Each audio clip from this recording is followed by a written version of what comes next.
Aujourd'hui, ben voilà, on donne suite à un engagement que j'avais pris dans le cadre de la campagne de la course à la chefferie et pour laquelle je suis bien heureuse aujourd'hui d'annoncer qu'on donne suite à cet engagement-là. Alors, c'est celui de moderniser notamment l'accès aux soins de santé et également de mettre les nouvelles technologies au profit de l'accès aux soins par les Québécois. Cet engagement-là reposait en fait sur une conviction bien simple. Ça reposait sur une conviction que quand les outils technologiques existent pour simplifier la vie, pour améliorer l'accès aux services, eh bien, je pense qu'on a la responsabilité de les mettre à profit. On a la responsabilité de les tester, de les intégrer dans nos systèmes, et c'est ce qu'on fait aujourd'hui.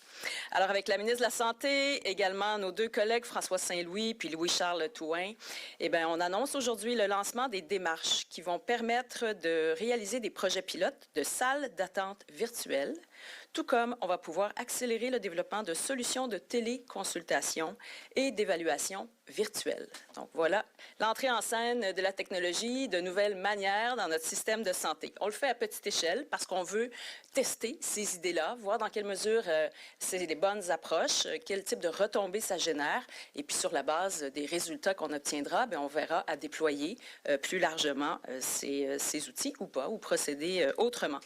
Chaque jour, il faut voir qu'il y a des milliers de Québécois et de Québécoises qui se déplacent à l'urgence. Et plusieurs d'entre eux bien, nécessitent une évaluation médicale, mais pas nécessairement une présence à l'urgence. Et ça, c'est un élément qui est important de retenir. On le sait que les urgences subissent en fait une pression vraiment très importante, de longue date, depuis bien, bien longtemps. On sait que les citoyens aussi s'attendent à des services plus accessibles, plus fluides et plus adaptés à leur réalité. Alors, c'est pour ça qu'on va explorer le potentiel de deux nouvelles approches. D'une part, on amorce aujourd'hui les démarches qui permettront de réaliser la réalisation d'un projet pilote dans la région de la Naudière. Donc, ici même, l'objectif, c'est de tester une salle d'attente virtuelle grâce à laquelle certains usagers, après avoir été évalués et triés et considérés comme non urgents, pourront retourner à la maison durant la période d'attente avant la rencontre avec un médecin, plutôt que de demeurer physiquement dans l'urgence, tout en conservant leur ordre de priorité dans la liste d'attente. Donc, voilà.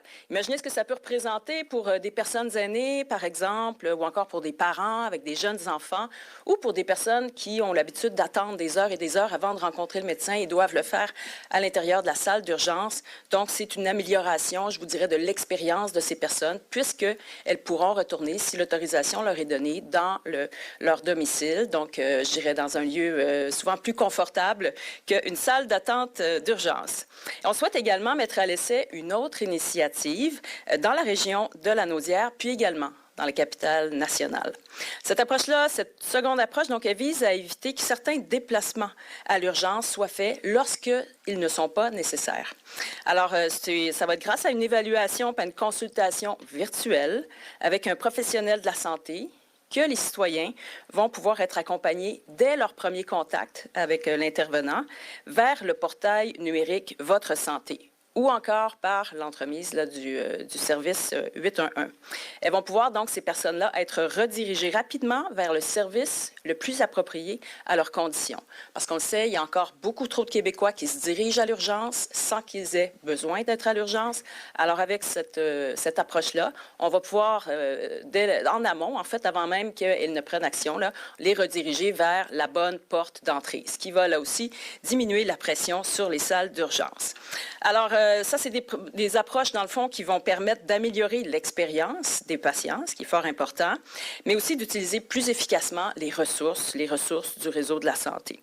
Les technologies, on le sait, là, elles avancent très rapidement, puis les attentes des citoyens aussi. Puis je pense que l'attente des citoyens, c'est qu'on utilise ces technologies au profit de leur expérience en lien avec le système de santé, puis je vous dirais plus largement en lien avec l'appareil d'État au grand complet, puis c'est ce à quoi on travaille également.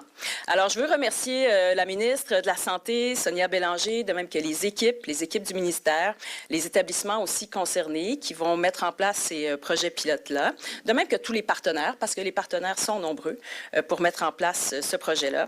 On le sait, en santé, il n'existe pas une seule solution magique avec un coup de baguette, on pourrait régler régler l'ensemble des enjeux, l'ensemble des problèmes. Non, il nous faut un bouquet d'actions, un bouquet de mesures, d'initiatives pour améliorer au global la situation. Et ces mesures-là qu'on vous annonce ce matin font partie de cette liste d'options variées puis de bouquets d'options qu'on va mettre en place.